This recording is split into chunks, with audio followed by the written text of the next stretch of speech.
শেষ ঠিকানার কারিগর হিসেবে পরিচিত কিশোরগঞ্জের মনু মিয়া চলে গেলেন না ফেরার দেশে। শনিবার সকাল 10:30টায় ইটনা উপজেলার জয়সিদ্ধি ইউনিয়নের আলগাপাড়া গ্রামে নিজ বাড়িতে তিনি শেষ নিঃশ্বাস ত্যাগ করেন। মৃত্যুকালে তার বয়স হয়েছিল 67 বছর।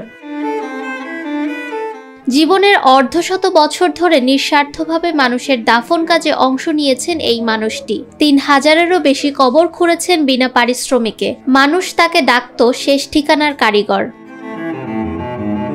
এই দায়িত্ব যেন সময় মতো পালন করা যায় সেজন্য তিনি একসময় নিজের দোকান বিক্রি করে কিনেছিলেন একটি ঘোড়া, যা ছিল সন্তানহীন মনু মিয়ার সন্তান সমতুল্য। সেই ঘোড়ার পিঠে চড়ে ছুটে যেতেন মৃত্যুবরণ করা মানুষের বাড়িতে। কিন্তু কয়েক সপ্তাহ আগে দুর্বৃত্তরা হত্যা করে তার বহু বছরের সঙ্গী প্রিয় ঘোড়াটিকে। এতে মানসিকভাবে ভেঙে পড়েন মনু মিয়া। ঘোড়াটির মৃত্যু যেন তার মন থেকে সব ইচ্ছে শক্তি কেড়ে নেয়। দুর্বল হয়ে পড়েন, আর সেই ধাক্কা থেকেই আর উঠে দাঁড়াতে পারেননি তিনি।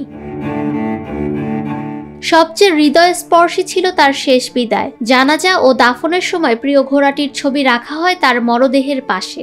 এলাকাবাসী বলছেন, মনু চাচা শুধু একজন গোরখোদক ছিলেন না, ছিলেন এক মানবিক দৃষ্টান্ত। তার মৃত্যুতে কিশোরগঞ্জ জুড়ে নেমে এসেছে শোকের ছায়া।